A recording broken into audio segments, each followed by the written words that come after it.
welcome to the International Press Conference for Fantastic Beasts, The Crimes of Grindelwald, and we're starting with Jude Law in the role of the legendary Albus Dumbledore. Claudia Kim as the Maledictus. Zoë Kravitz as Netta Lestrange. Are we going this way? Is this what's happening? We have Callum Turner, thesis Scamander. Of course, Eddie Redmayne, good to see you, Eddie. Returning to Newt Scamander. Ezra Miller, there we go.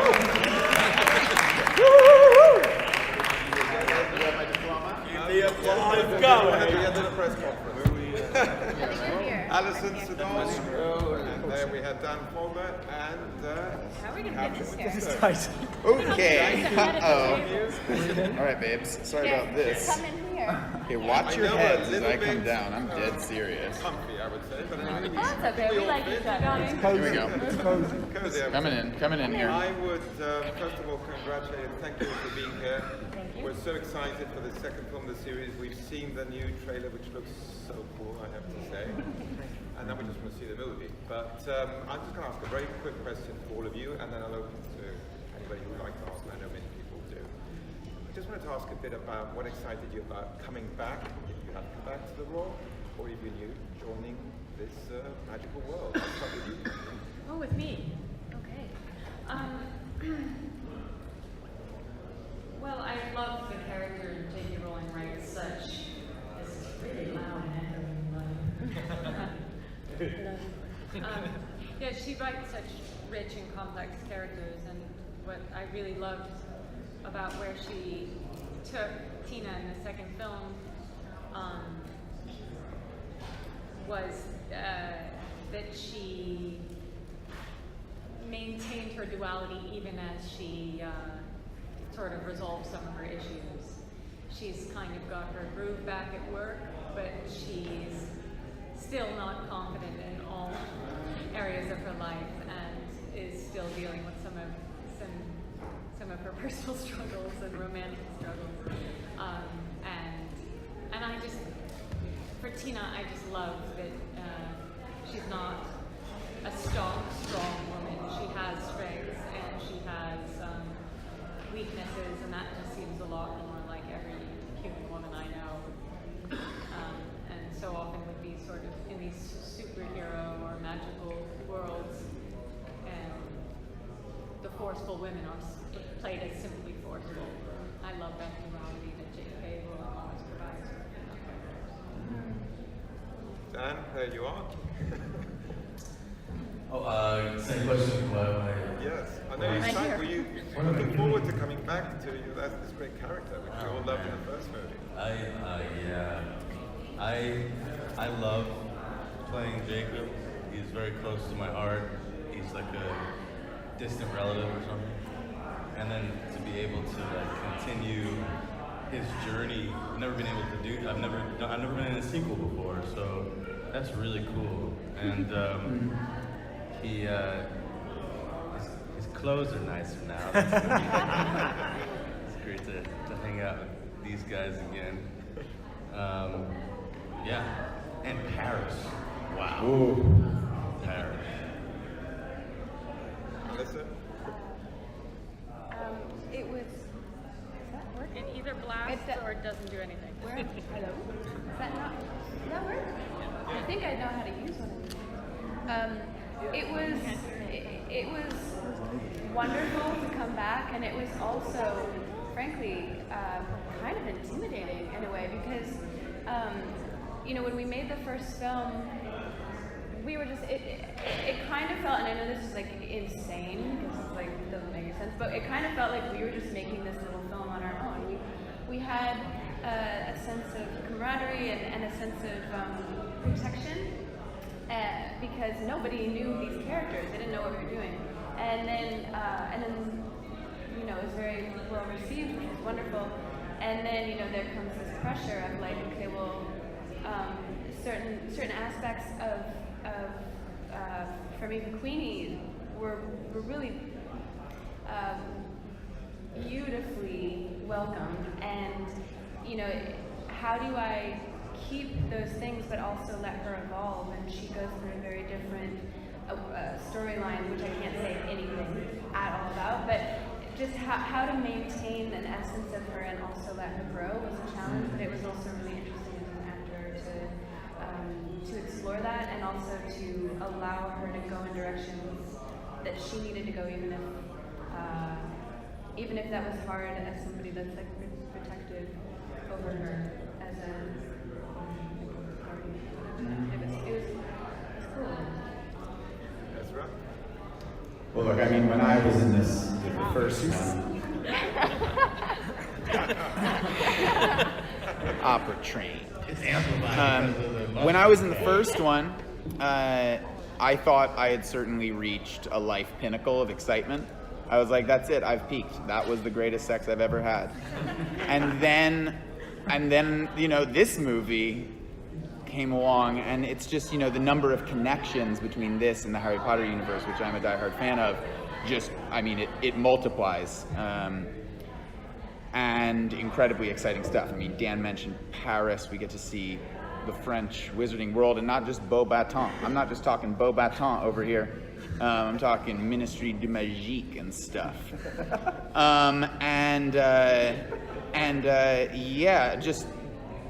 So now it's the best sex I've ever had again. This partnership is really working out. This one. Yeah, exactly. Really good relationship. It's a great partnership, I think. Working. I mean, I'll stick around as long as I'm wanted. Great. Wow, good answer. Next. I'd like to echo Ezra's words. There's nothing more joyous than arriving on one of these sets. It feels like imagination on steroids. You're allowed the freedom to play within an already insanely imaginative world with creatives who are given free rein to play at the top of their game. And for all of us coming back, we had the most wonderful time on the first film, and I love David Yates for hiring such a wonderful band of people for the next film, because it is actual joy. It's like it's such fun to come to work, and there was never a day when it felt anything less than that. I was really nervous to join because obviously it's a big franchise and I've done anything like this before. And after the second day, I felt like I'd done the first one. It's going so well with me. Exactly the same. It's such a joy. Everyone is at the top of their game, doing their thing. To be paper was amazing. And to explore the relationship as an older brother with Newt was exciting for me, someone who's super successful, and journey to that, and with Zoe too, in that relationship. Can you add to that, Zoe? Hello. As actors, we're playing make-believe. We are children that do not want to grow up, and we get to play make-believe and include magic. And so we've won. I don't know. It's the dream. You've put it well there. You put it well. and yes, to join such a magnificent cast. And I don't know about you, but I felt so welcome with open arms from everybody involved. So Yeah. it was a dream. Yeah, I relate to Callum that, it was just so amazing that was opportunities. And I'm always just thinking that I'll be able to fulfill this role the way J.K. Rowling envisions it. But there's this real sense of family here. Everyone's just really welcome. I think this is one of the first things that we see about Disney films, so I'm just really excited. And then we have Jude as the legendary Albus Dumbledore. Quite a role. I think everyone said it. How was you? How was it for you to step into those shoes? For me, it was,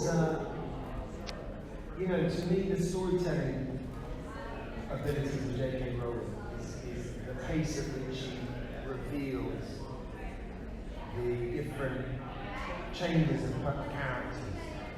And so I suppose I had a slightly unique opportunity in that we all sort of know what happens to Albus because we joined him in present day or relative present day the Harry Potter stories. But still, you know, there are secrets and aspects to these personalities, in particular Dumbledore, that are hinted at in the Harry Potter stories, that are hinted at in this story, but still to have the opportunity to tell just one chapter, knowing what was to come, or in certain areas not knowing what's going to come, even for us, is really extraordinary for an actor, because you feel like, you know, so often you try and squeeze everything into the first 2 scenes, because you're like, okay, I'm going to show that, I've got to do this, and to have the opportunity to take your time and really feel like you're in something for the long game is a real luxury. And to add to that, what she always does, as I think she does with all the characters for us sat around this table, is they're multifaceted. They've all got dark sides and bright sides, and she never judges, you know. Thank you so much. We have the first question over there, Alex. Yes. How do you felt when you arrived to the set of the original Harry Potter to Hogwarts, the characters that are involved into the story? How do you feel to be in the world that you're watching the big screen sometimes? Just so you know, this is a touchy subject. Not all of us got to go to Hogwarts. I know. So I can't field this question. But there are other people here who I'm trying not to hate, who did go. Hogwarts? I'm not Hogwarts. Yes. I'm also at Hogwarts. I spend a lot of time in Hogwarts. I also spent a fair amount of time in Hogwarts. We meet someone. Great. Yeah, we do. We have a wonderful scene together. So cruel. Yeah. Catherine and I weren't invited to Hogwarts, so we stole in ourselves and took selfies, illegal selfies in Hogwarts. I sort of hung around outside a little. It's kind of extraordinary when you have a relationship with a set, with a place, and then you find yourself in it, and it has a history to you, for you, a personal relationship with you. Hogwarts, a history. Yeah. And you know, what was wonderful for me was the children that they cast to play up the class that I teach. Well, they were calmer than me actually, but they were. I mean, the excitement, the adrenaline in that room of these children stepping into an actual classroom, dressed in their house With robes, their owls. with owls. Real owls. It's extraordinary. And I think, you know, the joy, the thing now is that kind of energy permeates the film, and that's why the audiences embrace it. They feel that too. Hi everybody, it's great to see you all here. I'm Imam from Indonesia. My question goes to Mr. Jude. What certain kind of things you have prepared for this big and legendary role of Albus Dumbledore? You like read the book or you consult with someone? No, I didn't go back to the. I mean, I felt like I knew the book pretty well, but from what I hear, I don't know it as well as everyone. You know, you've got to follow the script. The script is very specific to this chapter in your character's life, so you kind of have to stick to that. You can't overburden yourself with the future or the past too much. And J.K. Rowling gave me a lot of clarity in where Albus was at this particular time, and other than that, really, you just have to sort of play true to what's in front of you. Right. Thank you. Hi, I'm Mirko from Italy. I want to tell you that in the new trailer we see two very beautiful moments that are a throwback to the Harry Potter movies, and I'm talking about the Fogler scene and the Mirror of Harrison scene. And I think it's an interesting duality that there are objects and creatures that show us what we desire and what we fear. So I was wondering, what do you think about that, and what would you see in front of it? What was the last part? What would you see in front of a Bogart and the Mirror of Harrison? Like as people, or in our characters? No, as people. As people. My Bogart would be a cage, and in the Mirror of Erised, gosh, definitely not socks. I'll tell you that much. I think I think I'd see myself as I am, but maybe a different world would surround me. Anyone else with Bogart? What do you see as a Bogart? Oh, I would see a porta potty. What? Porcupine. Do you know That's definitely. Portaloos. Yeah, Portaloos. That's like I have like a phobia of that. yeah, You know, they're totally. just like so creepy. I think rubbish trucks. You know, like rubbish trucks. They smell whatever, but when they're going through London, I sort of have to take a deep breath if I see one like within my eyesight, and then start breathing out for like the next 20 minutes. Germaphobes. Germaphobes to my left and right. What do you do at festivals? I'm very uncomfortable. For like 2 days. I don't go to festivals for 2 days. Woods. Going in the woods. Yeah. Yes. Ooh, horrible. I don't go. Another question over here. I'll ask for her. For people who joined this time, where was the time that you really felt like you were in the wizarding world? For the newcomers, when did you feel you were part of the wizarding world? When they handed me a wand. That's a big moment. You get a wand? You know? They give you a wand and you realize, oh, okay, this is real. When you learn how to do a spell. Yeah.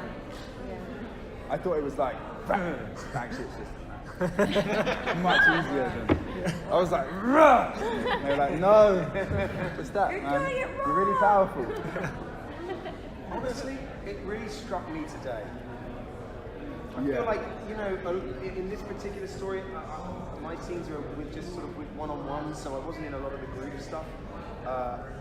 And whilst it was always, it's a thrill to go on these enormous sets and so on, but you're doing your job. And then today, when we stood off the side of a hall age, like 7,000 people screaming, I turned to the cameras and I said, wow, okay, this is real. Yeah. This is, you feel a sense of that euphoria and excitement and magnitude of community. It was really emotional, really lovely feeling. Community is the best word, because you do feel suddenly like you're being embraced by people who are, committed and excited. It's a lovely feeling. Claudia?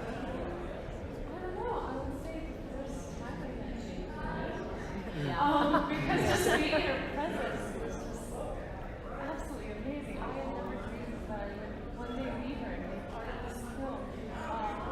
The first time I read her books, I was just shocked at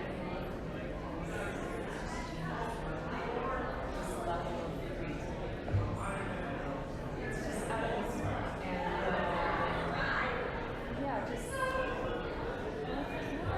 And and then every part of the film, in every single moment.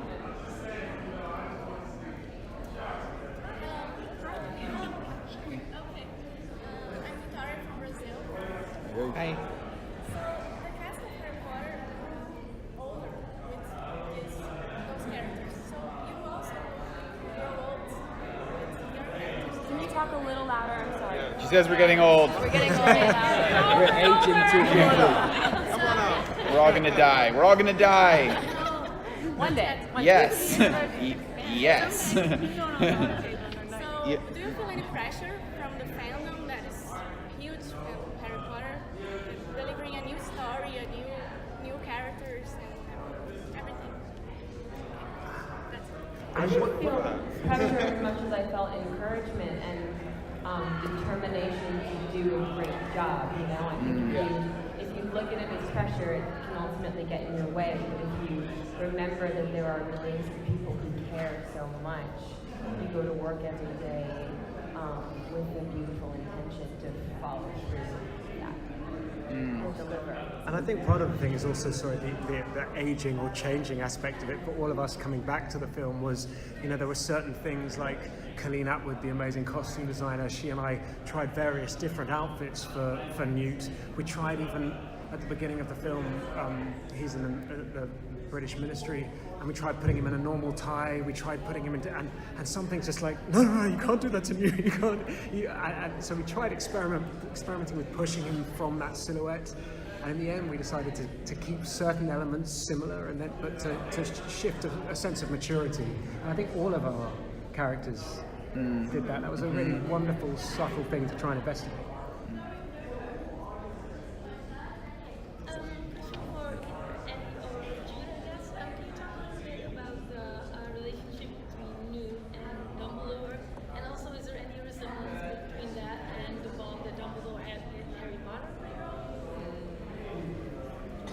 Yeah, I love the relationship that Joe has kind of sketched between us two, and it begins to get investigated in this film. One of the things I adore about Newt is he's entirely his own person, and that is something that I think when he's been taught by Dumbledore as a kid, Dumbledore's really respected, and part of this film is that sort of master-apprentice thing. Newt, as you kind of get a glimpse of in the new trailer, Dumbledore's always, he's a sly one, you know, and he's always kind of gently manipulating you, and Newt's kind of conscious of it, but he can't help but love him. And that sort of master-apprentice, and then master-apprentice slightly challenging, I mean, it's all part of this. And I also have to say that I've been such a massive fan of Jude's. I've known Jude for about 10, 15 years, and it's been one of the great joys of this, has been getting to work with that man. So. Oh, same. It was like playing, right? That's rare when you're given the opportunity just to experiment and play, especially in something like this. But it really genuinely felt like we were able to just explore. And obviously we were given a very clear sense of where they wanted the relationship to go. To me, I think there are similarities with Dumbledore's relationship with Newt now and to the future relationship with Harry. I think Dumbledore trusts people who will always make the right choice. And I think there's a little part of him also that feels like he has a monster inside him. Newt is someone who can have affection for monsters, although I think that's a theme that runs through the whole film, if I'm honest. People that, facing the monster inside you and learning to love it or learning to hate it, and what that monster can do if you don't handle it correctly. And trusting, I suppose. He trusts Newt that Newt will always make the right decision because he's a good person. And I think also the kind of relationship that learning to hear no. I think Dumbledore appreciates people who say no to him, even if he then manipulates him to say yes.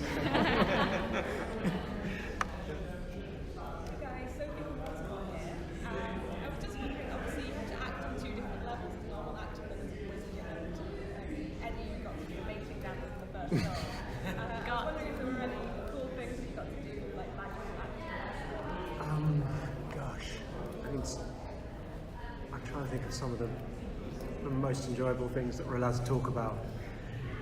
I mean, for Newt, a lot of it is with his creatures, and old creatures and new creatures, and I don't know if we're allowed to talk about it, but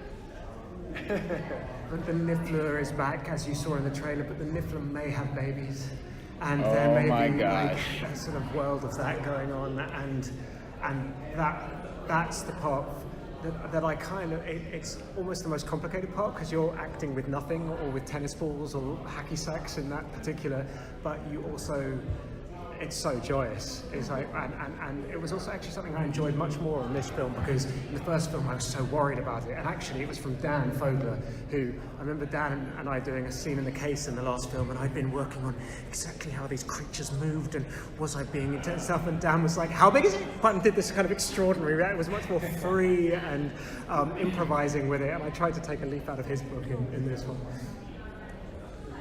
We've just revealed that there might be baby Nifflers, so I don't feel like we have to do any more promotional work for this film. You know what I'm saying? I feel like it sells itself. There are baby Nifflers. Why would you not see the movie? It's ridiculous. Don't be silly. Hi everyone, I'm from Cine Premier Mexico. At the very beginning of Harry Potter, it was a book or a movie for kids, for a family story.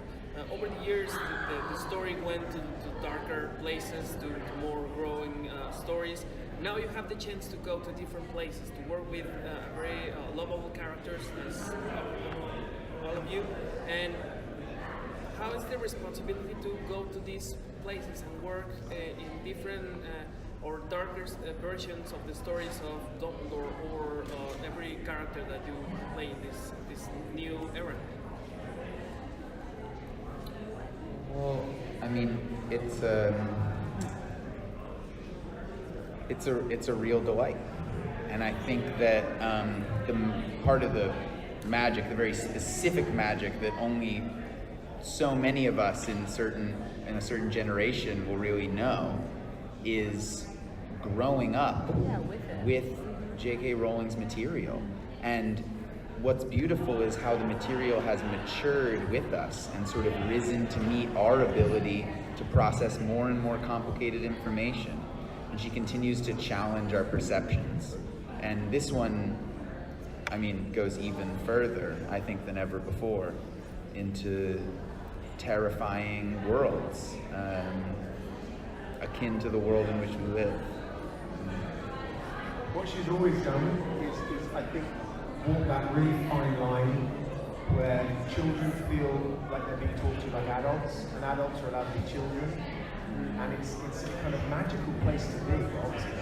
You know, it's a special place to be because it's quite liberating and equally not patronizing. And so she's telling these great stories, but then it's got this moral DNA where you know that your story also is dealing with stuff that's timeless, that's, you know, both specific, but also, unfortunately, timeless, dealing with right, wrong, good, bad, who am I? How do I feel about you? All the big issues, and it's why that stuff has this incredible international. We're very fortunate to be able to talk to all of you about it, and we can't wait to see the film. Thank you so much. Thank you so much.